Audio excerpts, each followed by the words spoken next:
ka-blessings! Welcome sa aking channel, lalong-lalo na sa mga bago. Hello po! So, sa video ko ngayon mga ka-blessings ay isi-share ko lang sa inyo. So, bali nung time na to, tapos na yung duty namin. Straight duty kami nung araw na yan. So, kapag straight duty kasi, yung schedule namin is from 9 to 7. At nung time na yan, I think, kasi meron pa kaming mga pending hours eh. So, I think nung araw na yan, ginamit namin yung aming 1 hour na pending hour. So, instead of 7 p.m. kami makapag-out, 6 p.m. nakapag-out na kami. Kaya kung makikita nyo, medyo maliwanag pa kasi mag-6:30 pa lang yan. At yung metro station ay lilikod lang ng pinagtatrabahuan namin. Kaya mabilis lang kaming nakarating dito sa pupuntahan namin.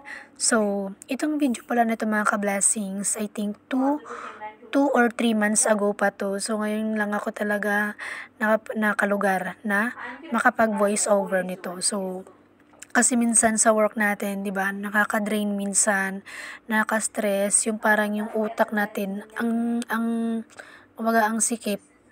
So, kapag nakalugar tayo, pwede tayong bigyan din natin ng time na, kumbaga, makapag-relax, lumawak yung ating kaisipan. So, nung time na yan, di na ako nagbihes kasi wala akong dala. Saka biglaan lang din yung lakad namin. Kaya tinanggal ko na lang yung vest ko.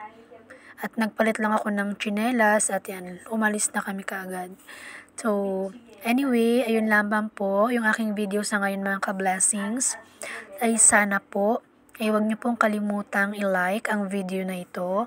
At mag-subscribe sa aking YouTube channel at pakiclick na lang din po ng bell sa gilid para kapag meron po akong bagong upload na video ay ma-update at ma-notify kayo. Meron po akong babasahing quote sa inyo. Sabi dito, sometimes you have to stop being scared and just go for it. Either it will work out or it won't. That's life. Ayun lamang po at maraming salamat sa panonood. God bless!